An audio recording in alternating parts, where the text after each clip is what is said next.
एक मूवी का डायलॉग है कि अगर रास्ते की परवाह करेंगे तो मंजिल बुरा मान जाएगी। और मेरी मंजिल अभी 2600 किलोमीटर दूर था, गुजरात कोटेश्वर में। और रात के लगभग 12 बज चुके हैं और मैं असम और पश्चिम बंगाल के बॉर्डर पर खड़ा हूँ और अपने आप को रीस्टार्ट करने की कोशिश कर रहा हूँ। आप सोचोगे रीस्टार्ट कैसे? क्या कहने का मतलब ये है कि मैं धीरे धीरे हाईवे हिप्नोसिस का शिकार हो रहा था। आगे मैं बताऊंगा हाईवे हिप्नोसिस क्या होता है, लेकिन उससे बचने का उपाय यही है कि अपने दिमाग को डाइवर्ट करो। और दिमाग डाइवर्ट करने के लिए सबसे अच्छा उपाय है आप रुक जाओ तुरंत। और मैं इन बच्चों के पास लगभग 2 मिनट से रुका हुआ हूँ और ना चाहते हुए भी मैं इनसे बातचीत कर रहा हूँ। भाई ये कौन सी जगह है? ये टिलीपारा, असम का लास्ट बॉर्डर। टिली आप लोग का वो क्या बोल रहे हो अभी? बोडोलैंड। एक बार बोलना। बोडोलैंड। आंग नंखो। हाँ आंग नंखो आप बोलो। आंग नहीं नहीं आप बोलो क्या होता? आंग नंखो मुझे मने बोडोलैंड। आप सीख लो इसका मतलब I love you. I love you Bodoland. Boroline Boroline sorry. तो निकलता हूँ, अभी बहुत लेट हो गया। निकलता हूँ, मिलता हूँ। थैंक यू दोस्त, थैंक यू, बहुत मजा आया।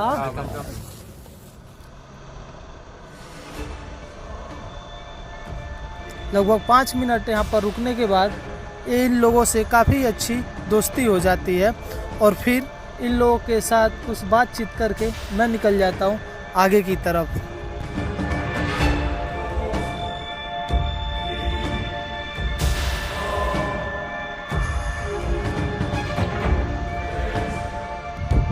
लेकिन जो प्रॉब्लम है उससे तो हम ज़्यादा दूर भाग नहीं सकते, इसीलिए कुछ दूर चलने के बाद फिर से मैं हाईवे हिप्नोसिस फील कर रहा था।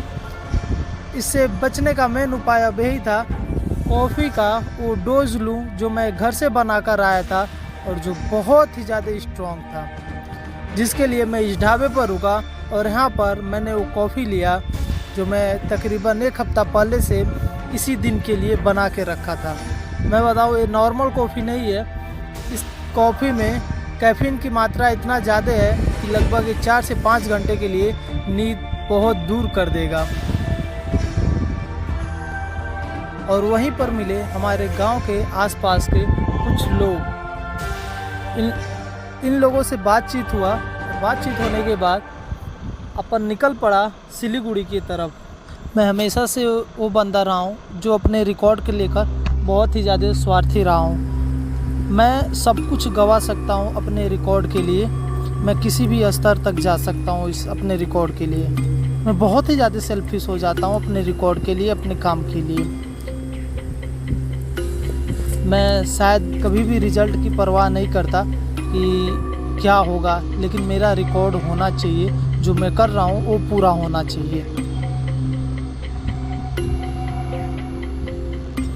शायद वही वो रीज़न था कि मेरे राइट साइड में जो एक्सीडेंट हुआ है, मैं वहाँ पर जाता हूँ और देखता हूँ। और दोस्त यकीन मानो, मैं उस जो बंदे का एक्सीडेंट हुआ है मैं उसके नज़दीक नहीं जाता हूँ, क्राउड देखता हूँ और गाड़ी उसका देखता हूँ कि किस तरीके से टूटा हुआ है उसका बाइक। उसके बाइक को टूटे हुए देखकर हमको पता चल जाता है एक्सीडेंट बहुत ख़तरनाक हुआ है। अगर मैं शायद उस व्यक्ति को देखूँगा तो मेरे अंदर डर आए और मेरे इस रिकॉर्ड पर इफेक्ट पड़ेगा।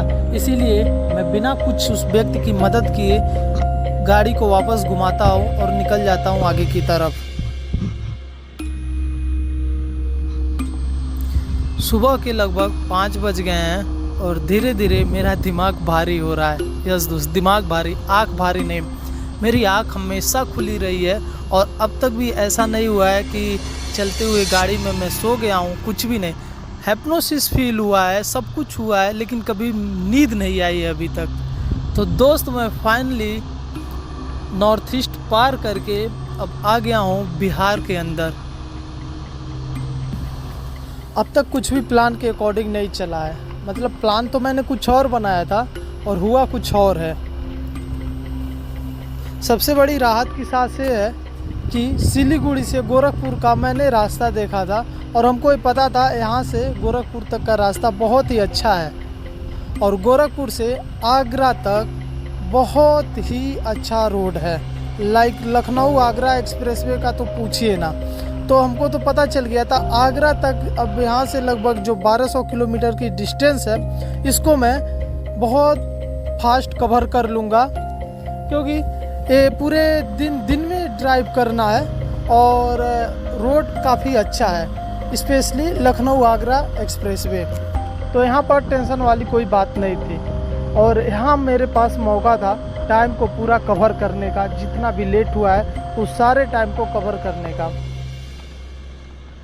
अगर आप परेशान हो रहे हैं तो ज़रूरी नहीं हो किसी इंसान के द्वारा ही आप परेशान हो, आपको गूगल मैप भी परेशान कर सकता है, वो भी बहुत अच्छे तरीके से। आज मेरा दूसरा दिन है कि गूगल मैप ने हमको इतना परेशान किया है और मेरे को फिर से इस गांव के रास्ते घुमा कर लेकर गया।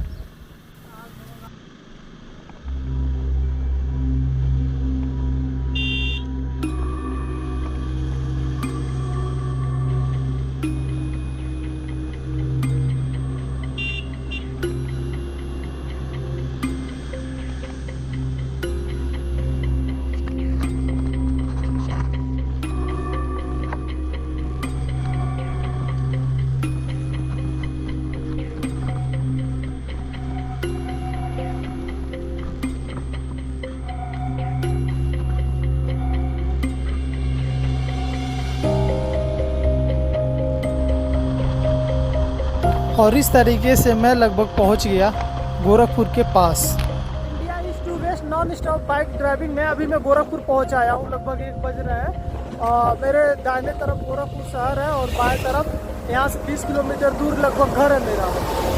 और सीधे लक्ष्य है गुजरात कोटेश्वर। तो अपन को कोटेश्वर जाना है ना, इधर नहीं रुकना है।